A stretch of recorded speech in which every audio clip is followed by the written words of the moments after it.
পারবে না। এটা হচ্ছে আমার আল্লাহর কোরআনের কথা। কোন জায়গার কথা? আল্লাহর কোরআনের কথা। আমরা যদি মুমিন মুত্তাকি হয়ে যাই, পূর্ণাঙ্গ ঈমানওয়ালা হয়ে যাই, ইবলিস আমাদের পথভ্রষ্ট করতে পারবে না। কিন্তু আমাদের ঈমান যদি দুর্বল হয় কচু পাতার পানির মতো, তাহলে হয়তোবা ইবলিস আমাদের পথভ্রষ্ট করে জাহান্নামী করে দিবে, তার সঙ্গী বানিয়ে দেবে। কি বানিয়ে দেবে?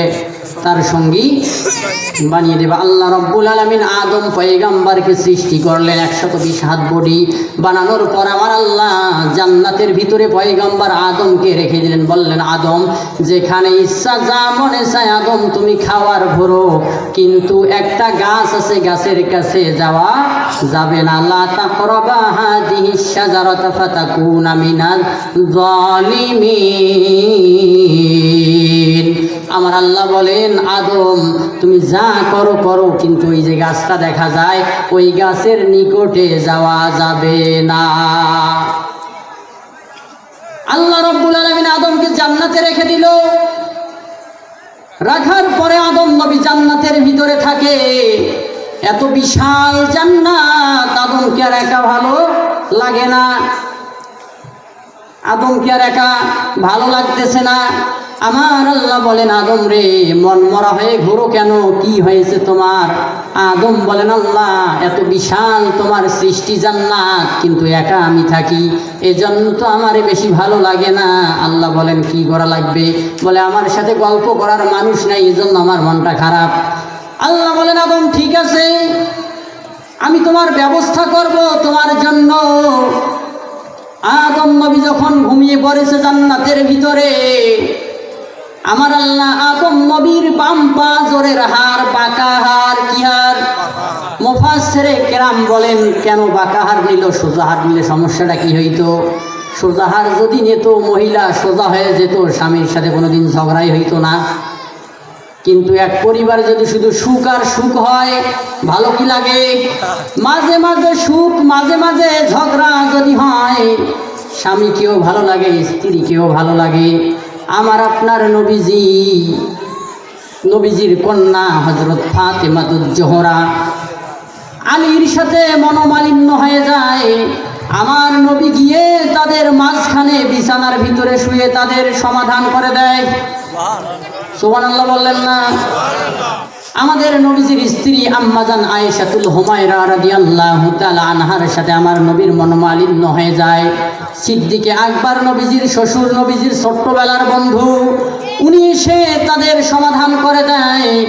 আর যখন তাদের ভিতরে আনন্দ শুরু হয়ে যায়, সিদ্দিকে আকবর রাদিয়াল্লাহু তাআলা আনহু বলেন, আয়েশা রে, তোমাদের যখন একটু দুঃখ লাগে তখন আমারে ডাকো। ও আয়েশা, যখন তোমাদের আনন্দের দিন থাকবে সেই মুহূর্তেও তোমরা আমাকে একটু সাথে নিও। সুবহানাল্লাহ বললেন না? প্রিয় হাজরিনের জন্য বলতে চাই, আদম নবীর বাম পা জোরের হাড় অপারেশন করলেন আমার আল্লাহ ফেরেশতাদেরকে দিয়া। অপারেশন করে তার পাশে একটা মেয়ে, সুন্দরী, রূপবতী, গুণবতী একজন মেয়ে বসা। আদম নবীর যখন ঘুম ভেঙে যায়, আদম নবী দেখে তার কাছে একজন মেয়ে লোক বসা, অনেক সুন্দরী। সুবহানাল্লাহ বললেন না? জগৎ জননী মা যিনি, আমাদের প্রথম মা যিনি, তিনি কি সুন্দর হবে কি হবে না? কারণ আল্লাহ নিজ হাতে তাদেরকে সৃষ্টি করেছেন, তারা তো সুন্দরই হবে। কিন্তু এখান থেকে একটা শিক্ষা বের হবে মুসলমান জাতি। ও বদরগঞ্জ আদর্শ গ্রামের আম্মা জানেরা, আপনাদেরকেও একটু মনোযোগ দিয়ে শোনা লাগবে। আমি হয়তোবা আপনার ছেলের বয়সের, হয়তোবা কারো ভাইয়ের বয়সী, আমি এখনো বুড়ো হই নাই, বিয়েও করি নাই আম্মা। তাই বলে আমার কথাগুলো শোনেন একটু মনোযোগ দিয়ে, অবশ্যই কথা বুঝতে পারবেন। এই বদরগঞ্জের জ্ঞানীগুণী মুসলমান যুবক ভাই বন্ধুরা, আপনাদেরকেও বলতে চাই, আপনারাও একটু ভালো করে শোনেন। আম্মা জানকে সৃষ্টি করলো আল্লাহ জান্নাতের ভিতরে, আর আদি পিতা আদমকে আল্লাহ সৃষ্টি করেছেন কোথায়? কোথায়? জান্নাতের বাহিরে। কথা বলবেন আপনারা? আল্লাহ পাক আদম নবীকে জান্নাতের বাহিরে সৃষ্টি করলেন, আর আম্মা জান হাওয়াকে সৃষ্টি করলেন জান্নাতের ভিতরে। আল্লাহ পর্দাটা প্রথমেই করে দিছে না দেয় নাই? আল্লাহ পর্দা যে ফরজ করেছে আম্মাদের জন্য, আম্মা জান এখান থেকে শিক্ষা নেওয়া লাগবে। আল্লাহ পাক প্রথমে জান্নাতের ভিতরে তোমার সৃষ্টি করলো, আর সেই জায়গায় তোমার জন্য পর্দার ব্যবস্থা করেছে, বলেন সুবহানাল্লাহ। কিন্তু আম্মা জানেরা কেন গো আজকে কার ধোকায় পড়ে, কোন শয়তানের ধোকায় পড়ে তোমরা আজকে বদরগঞ্জের জমিনে যে যুবকরা আজকে কোরআনের মাহফিলের ব্যবস্থা করেছে আম্মা জান, এই যুবকদেরকে তোমরা যারা গর্ভে ধারণ করেছো, ও আম্মা জান তোমরা কি জানো তোমরা কত আল্লাহর কাছে আজকে দামি? তোমরা কি জানো আজকে তোমাদের কত দাম আল্লাহর কাছে? ও আম্মা জানেরা, কিন্তু কেন গো পর্দা না করে বাহিরে ঘোরাঘুরি করো?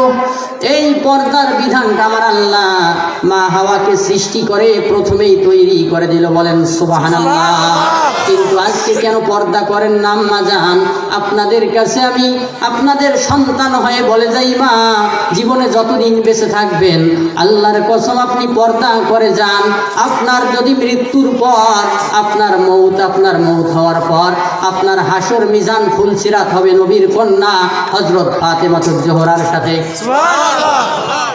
কিন্তু আজকে মেয়েরা পর্দা করে না। কিন্তু শিক্ষা নেওয়া লাগবে কোন জায়গা থেকে? মুসলমান জাতি ঘটনা বলা উদ্দেশ্য নয়, শিক্ষা দেওয়া উদ্দেশ্য আমার। আমি শিক্ষা দিতে চাই আপনাদেরকে, অবশ্যই এই শিক্ষাগুলো আমাদেরকে গ্রহণ করা লাগবে কিনা? লাগবে কিনা?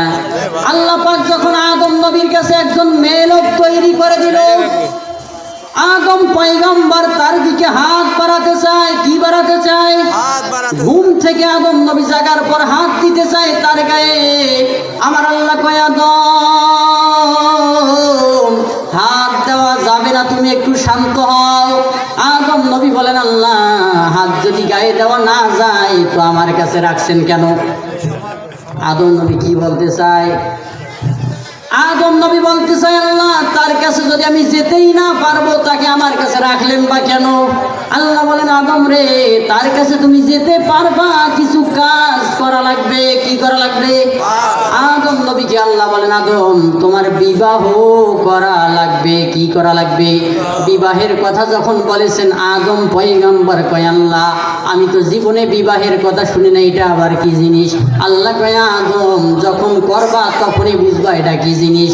আমার আল্লাহ বলেন আদম তোমাকে বিয়া করা লাগবে। আদম নবী বলেন আল্লাহ আমি এই মুহূর্তে বিয়া করতে চাই, কারণ আমি তাকে দেখার পর আমার ভিতর এখন আর ভালো নাই, তাকে আমার কাছে পেতে চাই। কিন্তু মুসলমান জাতি, এইখান থেকে আমাদের শিক্ষা আরেকটা বের হচ্ছে, খুব গভীর মনোযোগ দিয়ে শোনা লাগবে। আদম নবী যখন তার কাছে যেতে চায় আল্লাহ বলে বিবাহ করা লাগবে। আদম পয়গম্বর বলেন আল্লাহ আমি বিবাহ করতে চাই। আল্লাহ বলেন আদম তুমি বিবাহ করতে চাও, কিন্তু বিবাহ তো এত সহজ জিনিস নয়। বিবাহ যদি করতে হয় তোমাকে মোহরানার টাকা দেওয়া লাগবে। কি মোহরানার টাকা? আপনারা যারা বিয়ে করছেন দিয়েছেন তো? বিয়ে করছেন যারা দিয়েছেন না, আল্লাহ পাক দেওয়ার তৌফিক দান করেন। আমার আল্লাহ বলেন সূরাতুন নিসার ভিতরে ওয়াতুন নিসা সাদকাতিহিন্না নিহলা। আমার আল্লাহ বলেন আমি মেয়েদের জন্য মোহরানার নির্ধারণ করে দিয়েছি, এটা পুরুষরা দেবে মেয়েদেরকে। কারা দেবে? পুরুষরা দেবে। মেয়েদের দাম বেশি না পুরুষের দাম বেশি? মেয়েদের দাম বেশি, পুরুষের দাম কম। কিন্তু আজকে যে আম্মা জানেরা তোমরা শয়তানের ধোকায় পড়ে, বুকে পিঠে কাপড় নাই, মাথায় তোমার কাপড় নাই, শাড়ির ন্যায় মশারির ন্যায় জামা পরে মার্কেটে মার্কেটে ঘুরে আম্মা জান, তোমাদের সম্মান এত কম হবে গো আম্মা, তোমাদের কোনো সম্মানই আল্লাহর কাছে থাকবে না। ওই লোকটা আল্লাহর কাছে দামি। আর দুনিয়া কুল্লুহা মাতাউন ইমরাতুস সালেহা। আমার রাসূল বলেন ওই মেয়েটা আল্লাহর কাছে দামি, ওই বাড়িটা আমার আল্লাহর কাছে দামি। যেই বাড়িতে একটা নেককার মহিলা থাকবে, একটা নেককার মহিলা আমার আল্লাহর কাছে গোটা পৃথিবীর জমিনে যত দামি দামি সম্পদ আছে এই সম্পদগুলোর থেকে ওই মেয়ে লোকটা আমার আল্লাহর কাছে দামি। একটা মেয়ে লোক, নেককার মেয়ে লোক আমার আল্লাহর কাছে এত দাম, গোটা দুনিয়ার জমিনের সম্পদ একদিকে আর ওই দামি মেয়েটা একদিকে। এ সম্মান দিয়েছে কে? আল্লাহ এ সম্মান দিয়েছে আদম নবীকে। বলেন আদম তোমারে মোহরানা দেওয়া লাগবে। আদম নবী বলেন আল্লাহ মোহরানা কোথায় পাবো, টাকা তো আমার কাছে নাই। আল্লাহ দুই চোখ দিয়ে যা দেখি সব কিছুই তো আপনার, আমার তো কিছু নাই। বডিটা দিয়েছেন সেটাও আপনার, কার? এ বডির মালিককে, এ দেহের মালিককে, আমার হাতের মালিককে, আমার মুখের মালিককে, আমার চোখের মালিককে, আমার মাথার মালিককে। এই জমিনটা কার? এই জমিনটাও যদি আল্লাহর হয় তো আপনার কি এত লাফালাফি কেন? আপনার কেন এত লাফালাফি আপনার? গোটা দুনিয়ার জমিন আপনি হাঁটলে হাতের মুঠোয় নিতে চান বাংলার জমিনকে। গোটা বাংলার জমিনে বাবার মূর্তিটা নাম। এই কথাগুলো শুনলে হয়তো অনেককে খারাপ লাগবে। হুজুর কি মোহনপুর থেকে রাজনীতির জন্য আসেন? না ভাইজান, আমি রাজনীতিক কোনো নেতা না, আমি রাজনৈতিক দলের কোনো কর্মীও না। কিন্তু যেটা হক কথা, বাস্তব কথা, এই কথা বলতে গিয়ে যদি জীবনটা চলে যায়, জীবন দিতে রাজি। এই দুনিয়ার বাতিলের কাছে মাথা নত করতে আমরা রাজি না, ঠিক না? এই দুনিয়ার জমিনে জীবন যাবে, জীবন দেব, বাতিলের কাছে কখনো আপোষ আমরা। এটা হচ্ছে মুসলমানদের বৈশিষ্ট্য।